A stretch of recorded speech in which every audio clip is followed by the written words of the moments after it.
This is chapter 1.1, Rational and Irrational Numbers. On page 3 of your textbook is some information that will help you classify the numbers. Look over page 3 and see what you remember. Classify each number as rational number, irrational number, integer, and/or whole number. Some numbers can be more than one thing. Write these numbers on a piece of paper. So what we're going to do is you're going to write on a piece of paper negative 33,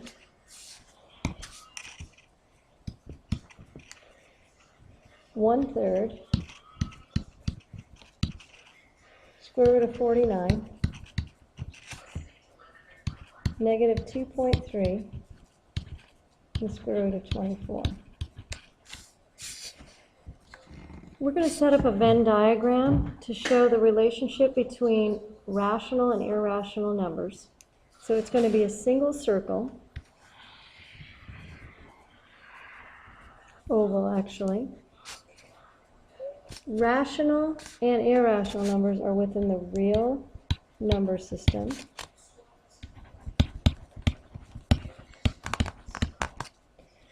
Irrational numbers are much less common, so they're not going to have a very large circle. We're going to call this irrational numbers. And I'm going to use a symbol for number like this. It's your pound sign on your phone. Now, rational numbers have many more. They occur much more frequently. Again, there's your number symbol. And the rational numbers, let's take a look at that word. First of all, rational has the word ratio in it. So with the word ratio, we're looking at something that can be written m over n. Can be written like a ratio or like a fraction. If you have rational numbers, they can also be other things. They can be integers.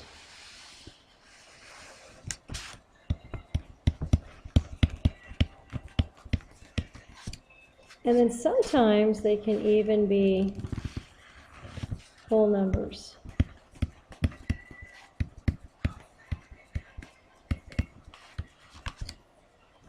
So let's go back and think about what an integer is. So you're going to write this down. Again, if we're writing it down, it's important. You need to be taking notes.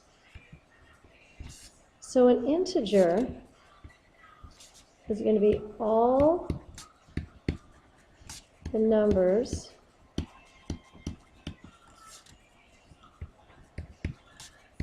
to the left and right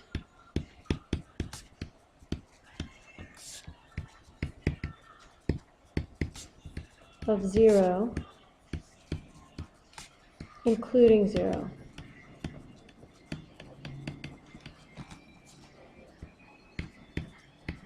So all positive numbers, all negative numbers, including 0. But there is one little catch here. Integers cannot have, so there will be no fractions or decimals. So negative 2 2/3 is not going to be an integer.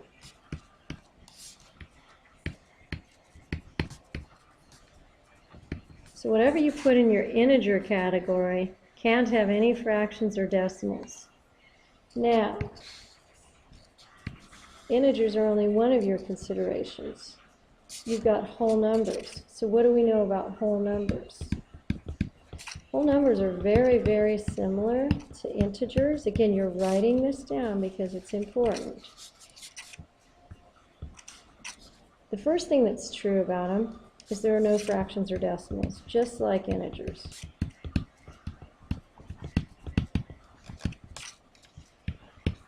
So that part's not different.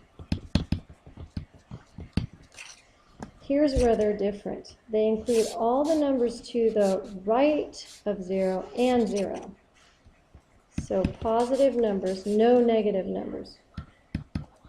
All the numbers to the right of 0. So that would include positive numbers, including 0.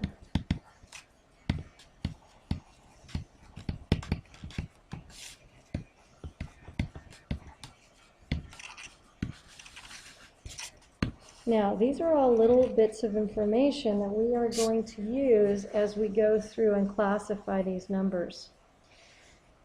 So, we're going to keep in mind this idea of ratio being part of rational numbers. Irrational, ir means against. So it means against or not rational. Okay, so we're going to start with negative 33. And negative 33 is going to be a rational number because it can be written negative 33 over 1. They are equivalent, so there's your m over n, which means it is a real number that is a rational number. Now, if it's rational, it might be an integer, it might be a whole number.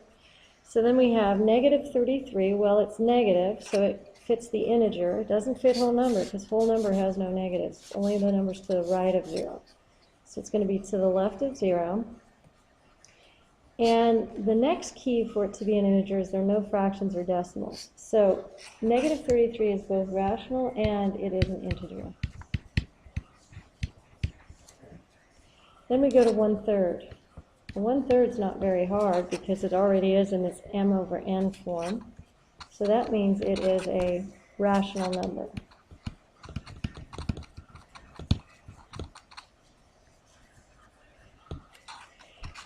It can't, however, be an integer or a whole number because both integers and whole numbers do not have fractions or decimals. You can write every fraction as a decimal and every decimal as a fraction. Okay, now we're going to go to the square root of 49.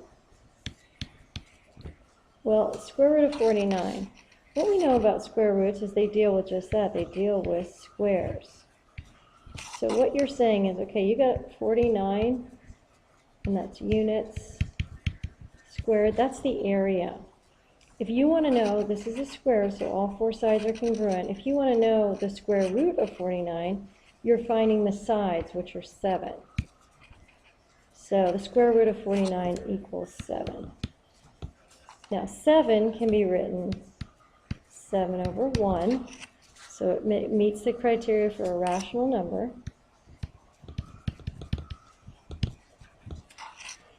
And then we go to integers. So in the integer, it can be all the numbers to the left and right of 0, including 0. So 7 is to the right of 0. And again, there are no fractions or decimals, so it's also an integer. And then we look at whole numbers. The only difference between integers and whole numbers is whole numbers can also be positive. So it's a whole number. It's to the right of 0. So it's also a whole number. Again, I'm going to use that number symbol, which is a pound sign. So the number square root of 49 was all three of these. So we can actually put it down here in the square root of 49 in the whole number. And you can see that, well, if it's a whole number, it's also an integer, it's also a rational number. Whereas negative 33 is is a rational number and an integer, so I can put negative 33 right here, meaning, okay, it's an integer, which means it's also a rational number. But 1/3 is only a rational number, so it has to go right here. Okay, let's go to the next one, negative 2 3/10. There's several ways to handle this. If you look at the bullets underneath rational numbers, it says something to the effect it can be written m over n, which means it can be written as a fraction. And it also says something about rational numbers being terminating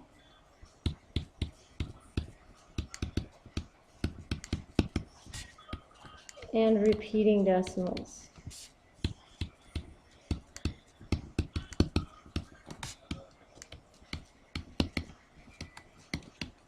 So, you know that rational numbers will be terminating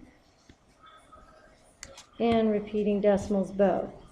So, for instance, 1/3 is a repeating decimal. It's 0.333. It goes on forever. It can also be written it should be written 0.3 with bar notation. So it meets the m over n criteria, but it also meets the repeating decimal criteria. Now, negative 2 3/10 is a terminating decimal. So right away, we know it's rational. But let's look at it in a rational number. Let's look at it differently. If I wanted to write this as a fraction, this is why you need to know how to say these. Negative 2 3/10.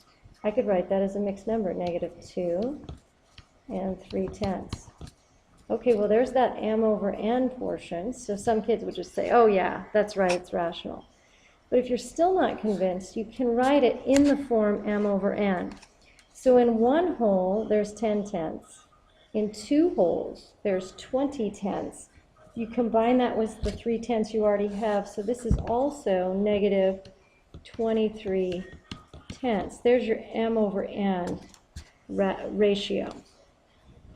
These are all equivalent. Negative 2 3/10 equals negative 2 3/10 equals negative 23/10.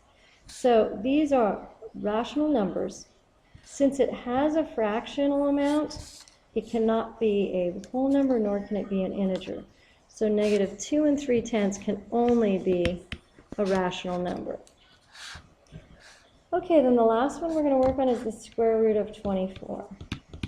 Now, rational numbers need to be able to be written in the form m over n. The square root of 24 is not a perfect square. These are basically your only numbers that are going to be irrational. Anything that is not a perfect square. So anything that's not a perfect square, like the square root of 24, is irrational. So we're going to come over here and we're going to write irrational. Now, an irrational number is still a real number. And it can still be put on a number line, which is what we're going to do. We're going to graph it on a number line very shortly. So what I want to remind you of is how can we graph that? So we want to think about perfect squares that are close to the square root of 24. Well, the square root of 25 is just above it. So if you have a square and its area is 25, and you're looking for the square root of that, you're finding the side, which is 5. So the square root of 25 equals 5. Now we're going to look at this perfect square that's right below it. So perfect squares are 1 times 1, which is 1, 2 times 2, which is 4, 3 times 3, which is 9, and so on. So the one right below it is going to be 4 times 4, which is the square root of 16. So if you had a square with an area of 16 and you wanted to find the sides, you would take the square root. Square root of 16 is in fact 4. It's much closer, however, to the square root of 25.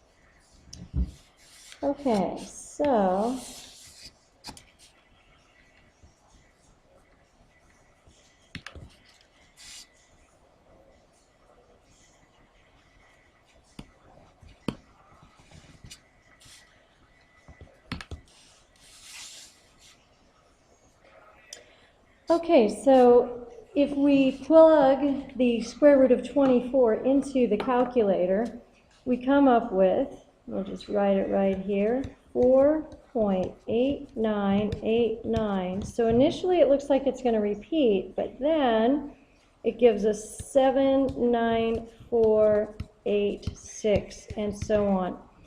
Your calculator will stop because the screen display is only so wide, but it does go on forever.